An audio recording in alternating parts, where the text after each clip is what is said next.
అందం, ఆరోగ్యం, ఆత్మవిశ్వాసం అనూస్తో సాధ్యం. ట్రాన్స్ఫర్మేషన్ సర్వీసెస్ పైన ఫ్లాట్ 50% డిస్కౌంట్. అనూస్ సిన్స్ 1982. నమస్కారం. సుమన్ టీవీ ప్రేక్షకులకి సంక్రాంతి పండుగ శుభాకాంక్షలు. నాతో పాటు ప్రముఖ ఆస్ట్రాలజర్ బ్రహ్మశ్రీ నందిబట్ల శ్రీహరి శర్మ గురుగారు ఉన్నారు. నమస్తే గురుగారు. వాగర్థావివ సంపృక్తౌ వాగర్థ ప్రతిపత్తయే జగతః పితరౌ వందే పార్వతీ పరమేశ్వరౌ. ఆదిత్యాయ చ సోమాయ మంగళాయ బుధాయ చ గురుశుక్ర శనిభ్యశ్చ రాహవే కేతవే నమః. శృంగేరి జగద్గురు పీఠాధిపతులకి, కంచి పీఠాధిపతులకి నమస్కారములు తెలియజేసుకుంటూ కార్యక్రమాన్ని ప్రారంభిద్దాం. సంక్రాంతి పండుగ శుభాకాంక్షలు గురుగారు. మీకు, సుమన్ టీవీ ప్రేక్షకులకి మరియు యాజమాన్యానికి, పనిచేసే ఉద్యోగ సిబ్బందికి అందరికీ కూడా సంక్రాంతి శుభాకాంక్షలు. గురుగారు, ప్రపంచవ్యాప్తంగా తెలుగు వాళ్ళు ఎక్కడున్నా చాలా కోలాహలంగా చేసుకునే పండుగల్లో సంక్రాంతి పండుగ ఒకటి. చాలా పెద్ద పండుగ, 3 రోజుల పాటు సాగే పండుగ. సో ముఖ్యంగా సంక్రాంతి రోజు మనం చేసుకోవాల్సిన పనులు కానీ, చేయాల్సిన దాన ధర్మాలు కానీ, పాటించవలసిన విధి విధానాలు కానీ ఒక్కసారి ప్రపంచవ్యాప్తంగా ఉన్న మన తెలుగు వాళ్ళకి గుర్తు చేద్దాం గురుగారు. తప్పకుండానమ్మా. అసలు ఈ సంక్రాంతి అంటే మంచికి వెళ్ళడము అని అర్థం. కాబట్టి పాతవి మర్చిపోయి మంచి జీవితాన్ని మళ్ళీ కొత్తగా ప్రారంభించడం.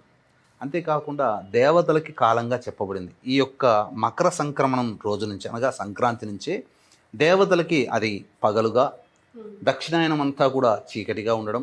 అంతేకాకుండా దక్షిణాయనంలో మరణించినటువంటి వాళ్ళందరూ కూడా ఈ యొక్క ఉత్తరాయణంలోనే స్వర్గ ప్రవేశ ద్వారము అనేటువంటిది జరుగుతుంది. అందుకనే ఏరికోరి భీష్మ పితామహుల వారు ఈ ఉత్తరాయణం ప్రవేశించేదాకా ఉండి, మాఘమాసం వచ్చేంత వరకు ఉండి, ఏకాదశి రోజున అంటే అష్టమి నుంచి తన పంచప్రాణాలని, ఒక్కొక్క ప్రాణాన్ని వదులుకుంటూ ఏకాదశికి బ్రహ్మైక్యము చెందినటువంటిది. అంతేకాకుండా ఈ సంక్రాంతి రోజున ముఖ్యంగా వీక్షించేటువంటి సుమన్ టీవీ ప్రేక్షకులు ఎల్లరూ కూడా అభ్యంగన స్నానం అనేటువంటిది ఆచరించాలి. నువ్వుల నూనెని, పూర్వకాలంలో నువ్వుల నూనె కంటే కూడా నువ్వులని పిండి చేసి ఆ పిండిని ఒంటికి రాసుకొని కొంత సమయం అయిన తర్వాత అప్పుడు స్నానం ఆచరించేవారు. ఈ సంక్రాంతి రోజున ప్రధానంగా మనకందరికీ గుర్తొచ్చేటువంటిది పెద్దల పండుగ అని అంటారు. ఎలా అయితే భాద్రపద మాసంలో పితృపక్షంలో పెద్దలకి పిండ ప్రదానాలు, తర్పణాది కార్యక్రమాలు చేస్తారో, ఈ సంక్రాంతి రోజున కూడా ఆ విధంగానే చేస్తారు. ఇక్కడ ఒక విశేషం ఉందమ్మా. ఏంటనంటే కొడుకు చెంతకి తండ్రి వస్తున్నాడు. ఇది మహావిశేషం. ఎవరయ్యా అంటే నవగ్రహాల్లో రవి, శని. శని కొడుకు, రవి తండ్రి. కాబట్టి కొడుకు దగ్గరికి తండ్రి ప్రవేశం చేస్తున్నాడు. కాబట్టి పితృకారకుడైనటువంటి రవి ప్రారంభమయ్యేటువంటి ఉత్తరాయణం ప్రారంభం సూచిక కాబట్టి ఈ రోజున పితృకారకమైనటువంటి విధానాలు చేయాలంటే పిండ ప్రదానము, తర్పణాది కార్యక్రమాలు విధి విధానముగా చేయాలి. కాబట్టి వీక్షించేటువంటి ప్రేక్షకులు కూడా ఈ యొక్క పిండ ప్రదాన కార్యక్రమం అనేటువంటిది మీరు దగ్గరలో ఉన్నటువంటి పండితుల చేత చక్కగా ఈ రోజున మీ పెద్దల్ని స్మరించుకుంటూ ఎంతో సంతోషంగా పండుగ గడుపుతాం. కానీ పిండ ప్రదాన కార్యక్రమం లేని పక్షంలో కనీసము తర్పణాది కార్యక్రమాలైనా ఈరోజు చేయండి. ఈ రోజున మనం అనుభవిస్తున్నటువంటి సుఖము, సంతోషము, ఆనందము, ఐశ్వర్యము అంతా మన పితృదేవతలు అందించినటువంటి ప్రసాదమే తప్ప మన గొప్పతనం కాదు. ఒకవేళ అవకాశం ఉంటే, మీకు చేసుకోలేని అవకాశం ఉంటే కనుక మన పీఠం ఆధ్వర్యంలో 15వ తారీఖు రోజున ఉదయం 8 గంటలకల్లా ఈ యొక్క పిండ ప్రదాన కార్యక్రమం, తర్పణాది కార్యక్రమాలు భర్త వైపు లేదా తండ్రి వైపు 3 తరాలు, భార్య వైపు లేదా తల్లి వైపు 3 తరాల్లో మరణించిన వారి ఆత్మతృప్తి కోసం పిండ ప్రదానం, తర్పణాది కార్యక్రమాలు చేయించడం జరుగుతుంది. అవకాశం ఉన్న వాళ్ళు స్క్రీన్పై కనిపిస్తున్న నెంబర్కి కాంటాక్ట్ చేయవచ్చు. ఇక ఈ రోజున ప్రధానంగా చేయాల్సినటువంటిది దాన కార్యక్రమాలమ్మా. దీనికంటే ముందుగా ఒక గొప్పదైనటువంటి విషయాన్ని మన ప్రేక్షకులకు తెలియజేస్తానమ్మా. వంశోద్ధారకుడు అంటే ఒక ఇంట్లో ఒకడు పుడతాడమ్మా. వాడి వల్ల ఆ వంశం మొత్తం కూడా ఆచంద్రార్కం తరిస్తుంది. మనం బాగా అభిమానించే నందమూరి తారక రామారావు గారు, ఇలా ఒక్కొక్క వంశంలో ఒక్కొక్క వంశ పురుషుడు, మూల పురుషుడు జన్మిస్తాడు. అలాంటి వ్యక్తులు మన కుటుంబంలో జన్మించాలంటే ఈరోజు చేయవలసినటువంటి దాన కార్యక్రమాల గురించి చెప్పడం జరిగింది. దీనికి సంబంధించినటువంటి కూడా ప్రత్యక్ష తార్కాణము, సప్త చిరంజీవుల్లో ఉన్నటువంటి ఒకడైనటువంటి అశ్వత్థామ జనన వృత్తాంతం కూడా దీనితో ముడిపడి ఉంది. ద్రోణాచార్యుడు, కృపాచార్యుడు ఇద్దరు కూడా భావమర్దులు. కృపాచార్యుని చెల్లెల్ని కురిపినే ద్రోణాచార్యుడు వివాహం ఆడతాడు.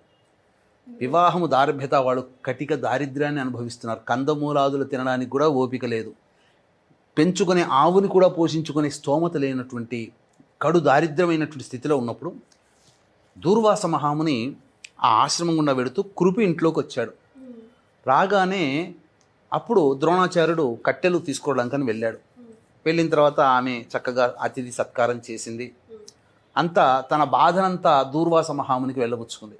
ఇంత దరిద్రాన్ని అనుభవిస్తున్నాం, అన్నిటికంటే మించి మంచి సంతానాన్ని పొందలేకపోతున్నాం, మాకు ఇంతవరకు సంతానం కలగలేదనంటే, అమ్మ నీ యొక్క అదృష్టము మీ వారు చేసినటువంటి పుణ్య ఫలితం వలనే ఈ రోజున రావడం జరిగింది. నేను ఈరోజు మహా విశేషమైనటువంటి మకర సంక్రాంతి. పూర్వము నందుడు ఈ రోజున తన భార్య అయినటువంటి యశోదకి చెప్పినటువంటి దాన కార్యక్రమాల వల్ల శ్రీకృష్ణుడు అంతటి వాడు కుమారుడుగా కాగలిగినటువంటి భాగ్యం కలిగింది. నీకు కూడా భాగ్యం కలుగుతుంది, నేను చెప్పినట్టు చేయమ్మా అని చెప్పి అభ్యంగన స్నానం చేసి రమ్మనగానే చక్కగా వెళ్ళిపోయింది. నువ్వుల పిండి ఒంటికి రాసుకొని అభ్యంగన స్నానం చేసి రాగానే ద్రోణాచార్యుడు రావడం, ఇదంతా కూడా వృత్తాంతం చెప్పడం. అప్పుడు దూర్వాస మహామునికి ఇద్దరు కూడా దంపతి సమేతంగా కాళ్ళు పాద ప్రక్షాళన చేసి పెరుగుని దానం చేశారమ్మా.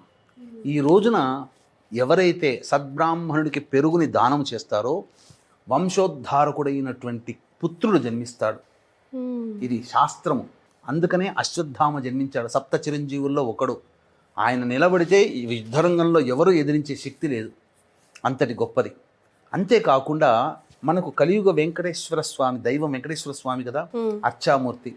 వకుళామాత ఈ రోజున సంక్రాంతి రోజున చెప్పులు, గొడుగు, ఛత్రము, చామరము, విసనకర్ర ఇవి బ్రాహ్మడికి దానం చేసింది. అందుకే వెంకటేశ్వర స్వామిని సంతానంగా పొందగలిగింది వకుళమాత. ఇంతటి మహా విశిష్టమైనటువంటిది ఈ రోజు. కాబట్టి ఈ రోజున వీక్షించేటువంటి ప్రేక్షకులు గత సంవత్సరం 2025లో వివాహమైన వాళ్ళు సంతానం కోసం ఎదురు చూసే దంపతుల చేత, అలాగే ఆల్రెడీ సంతానం కలిగి ఉండి మళ్ళీ ఇంకొక సంతానం కోసం ఎదురు చూసేటువంటి దంపతులు ఈ రోజున ఖచ్చితముగా పెరుగు, అలాగే విసనకర్ర, చెప్పులు, గొడుగు, ఈ 4 వస్తువులు మీకు శక్తి కొలది ఏదైనా ఒకటి, కనీసం మాకు అంత శక్తి లేదంటే ఒక ఆవు పెరుగు దానం చేసే శక్తి ఉంటుంది, ఒక 100 రూపాయలు పెడితే వస్తుంది కదా, శక్తి కొలది చేయండి. 100 గ్రాములైనా చేయండి. ప్రతి తల్లి చేయొచ్చా గురుగారు? ప్రతి తల్లి చేయవచ్చు. తల్లి భర్త తోడుగా ఉండి చేస్తే ఇంకా విశేషం. అవకాశం లేకపోతే తల్లి అయినా కానీ భార్య అయినా కానీ చేయవచ్చు. ఈ విధంగా లేదా తల్లిదండ్రులైనా కానీ చేయవచ్చు. కొడుకు పేరు మీద కోడల పేరు మీద తల్లిదండ్రులైనా కానీ చేయవచ్చు. వాళ్ళు ఎక్కడో విదేశాల్లో ఉంటారనుకో, ఇక్కడైనా చేయవచ్చు. అంతేకాకుండా ఈ రోజున ప్రధానంగా నువ్వులు దానం చేయాలి. అంతేకాకుండా కూష్మాండము, గుమ్మడికాయ, కంబళి ఇవన్నీ కూడా దానం చేయాలమ్మా సంక్రాంతి రోజున. ఈ రోజున ఎవ్వరికి కూడా లేదు అనే శబ్దం ఉండకూడదట, ఎవరు వచ్చినా. అందుకనే హరిదాసులు వస్తారు కదా. అవునండి గురుగారు. హరిదాసులు వచ్చినప్పుడు వాళ్ళకందరికీ కూడా దానం చేసేది అందుకోసమే. పిడికెడు బియ్యం అమ్మ చేసేది. పుణ్యఫలం అనంతం పొందే ఈ సంక్రాంతి రోజున చేయమనేటువంటిది. ముఖ్యంగా పెద్దల యొక్క ఆశీర్వచనం ఈ రోజు తీసుకోవాలి. అంతేకాకుండా కొత్త బట్టలు ఈ రోజున ఖచ్చితంగా ధరించాలమ్మా, అందులో సందేహం లేదు. అయితే 14న 15న అనేటువంటి కన్ఫ్యూజన్ చాలా మందికి ఉంది. అనేక పంచాంగాల్లో ఎక్కువ శాతం ఇదంతా కూడా మనకు ఆ కన్ఫ్యూజన్ని నివృత్తి చేయాల్సినటువంటిది పంచాంగకర్తలు. జ్యోతిష పండితులుగా వారు ఇచ్చినటువంటిది మనం చెప్పగలుగుతాం. పంచాంగము సిద్ధాంత గణనము వేరు, జ్యోతిష్యము వేరు. ఇది గుర్తుపెట్టుకోవాలి ప్రేక్షకులు కూడా. కాబట్టి ఎక్కువ శాతం మంది 15వ తారీఖు రోజునే సంక్రాంతి. ఎందుకంటే పిడపర్తి వారైనా కానీ, అలాగే బుట్టేవారైనా కానీ, నేమాని వారైనా కానీ అందరూ కూడా 15వ తారీఖే సంక్రాంతి అని చెప్పడం జరిగింది. ఒక కుప్పవారు కొంతమంది నిరైన సిద్ధాంతాన్ని పాటించేవాళ్ళు 14వ తారీఖు, అది కూడా మధ్యాహ్నం 3 గంటలకు వస్తుంది. కాబట్టి ఈ అవకాశం ఉంటే ఈ యొక్క 15వ రోజునే సంక్రాంతిగా చేసుకోవడం మంచిది. ఈ రోజున ముఖ్యంగా మద్యపానము, ధూమపానము, మాంసాహారము, భోజనము నిషిద్ధము. అంతేకాకుండా దాంపత్యము పనికిరాదు. సంతోషంగా ఈ రోజంతా కూడా ఎక్కడెక్కడి నుంచో పిల్ల పాపలు అల్లుళ్ళు అందరూ వస్తారు. అనేక రకములైనటువంటి భోజన పదార్థాలు చక్కగా వంట పిండితో ఇవన్నీ చేసుకుంటారు. ముఖ్యంగా ఈ రోజున నువ్వులతో చేసినటువంటి లడ్డూలని భుజించాలి, దానము చెయ్యాలి. ముఖ్యంగా చాలామంది ప్రేక్షకులు కూడా నువ్వుల లడ్డూలు ఇస్తే మీ శనంతా మాకు పోవడానికి అని అంటున్నారు.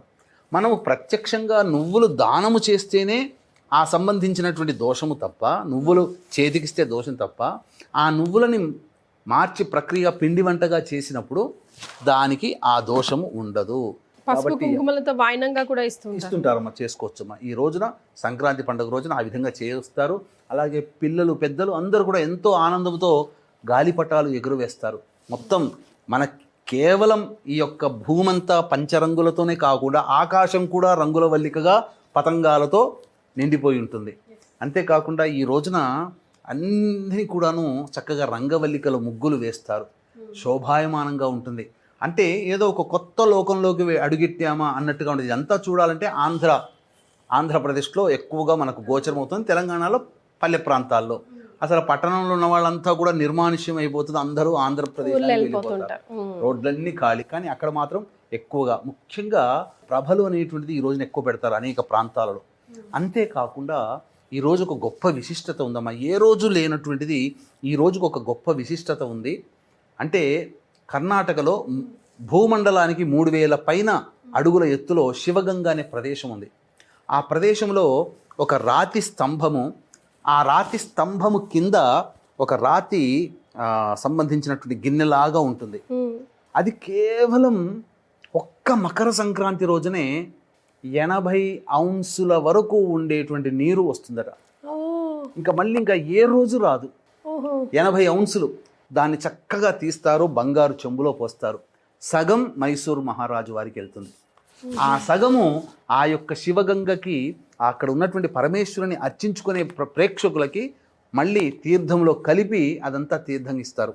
ఆ తీర్థాన్ని తీసుకోవడం వల్ల సకల వ్యాధులు తొలగిపోతాయని చెప్పి మనకు శాస్త్రం. అందుకనే ఈ యొక్క శివగంగ చాలా ప్రత్యేకమైంది. అవకాశం ఉంటే ప్రేక్షకులు మీరు కర్ణాటకలో ఈ శివగంగ మహోత్సవంలో చూడవచ్చు. కేవలం అదొక్క రోజే వస్తుందమ్మా. 80 ఔన్సుల వరకు నీరు. అదంతా జాగ్రత్తగా తీస్తారు పూజారులు. తీసి సగం మైసూరు రాజు వారికి ఇస్తారు, సగం ప్రేక్షకులకి, అలాగే వచ్చినటువంటి భక్తులకి అందజేస్తారు. ఇది శివుడి జటాజూటంలో వచ్చే గంగ అని చెప్తారు. మళ్ళీ ఇంకా ఏ రోజు కూడా మీకు ఆ నీరు చుక్క కూడా కనబడదమ్మా. ఒక్క సంక్రాంతి రోజున గంగోత్పత్తి అవుతుంది అక్కడ. అది మహాద్భుతం కదా గురుగారు. ఈ రోజున ఆ విధంగా చక్కగా మనకు శక్తి ఉన్న కొలది దాన ధర్మాది కార్యక్రమాలకి వినియోగించండి. ఎంత ఉన్నా 100 రూపాయలు, నాకు ఇంతవరకే 100 రూపాయలు లేదా నాకు 50 రూపాయలు ఉంది, 50 రూపాయలే దానంలో తలా ఒక 10 రూపాయలు 10 మందికి దానం చేయండి. ఈ విధంగా చేసుకుంటే చాలా శక్తి కొలది దానం చేయమన్నారు తప్ప ఏ విధమైనటువంటిది మనం శక్తికి మించి చేయకూడదు. అన్నిటికంటే మించి ఈ రోజున నువ్వులతో చేసినటువంటి పిండి వంటలు ఎక్కువగా భుజించాలి. ఇది మనకు చెప్పబడి ఉంది. కనుమ రోజు సంబంధించినటువంటిది పశు ఆరాధన మనకు చెప్పబడి ఉంది. మరీ ముఖ్యంగా ఈ సంక్రాంతి రోజున పెద్దలకి సంబంధించినటువంటి పూజా కార్యక్రమాలే ప్రధానమైనటువంటిది. ముఖ్యంగా ఆంధ్ర ప్రాంతంలో సంక్రాంతి రోజున పెద్దల పేరు మీద బట్టలు బ్రాహ్మడికి దానం చేయడమో, అనాథలకి, అవసరం ఉన్న వాళ్ళకి దానం చేయడమో చేస్తుంటారు. కాబట్టి చక్కగా ఈ దానాది కార్యక్రమాలు చేసుకోవచ్చు. పిండ ప్రధాన కార్యక్రమం, తర్పణాది కార్యక్రమాలు విధిగా ఈ రోజున చేసుకోవాలి. దగ్గరలోని పండితులను సంప్రదించి చేయించుకోవచ్చు. లేదా మన పీఠం ఆధ్వర్యంలో 15వ తారీఖు రోజున ఉదయం 8 గంటలకి ప్రారంభమవుతుంది. పిండ ప్రధానం, తర్పణాది కార్యక్రమాలు మీ పెద్దల పేరు మీద చేయించే దాంట్లో కూడా మీరు నమోదు చేసుకొని మీ పెద్దల పేరు మీద కార్యక్రమం జరిపించవచ్చు. వీడియోలన్నీ మీకు పంపించడం జరుగుతుంది. గురుగారు, సంక్రాంతి సందర్భంగా అనూస్ వారు మనందరికీ బాగా సుపరిచితులే. ఇయర్స్ టుగెదర్ వాళ్ళు బ్యూటీ వరల్డ్లో, బ్యూటీ ఫీల్డ్లో ఉన్నారు. సో వారి తరఫున ఈ గిఫ్ట్ హ్యాంపర్ ఒక చిన్న కానుక. థ్యాంక్ యూ అమ్మా. అనూస్ డిపార్ట్మెంట్ వాళ్ళకి కూడా సంక్రాంతి శుభాకాంక్షలు. సంక్రాంతి సందర్భంగా అనేక విషయాలు ప్రేక్షకులకి మీ ద్వారా తెలుసుకునే అవకాశం కల్పించారు గురుగారు. ధన్యవాదాలు. సర్వం శ్రీ ఉమామహేశ్వర పరబ్రహ్మార్పణమస్తు.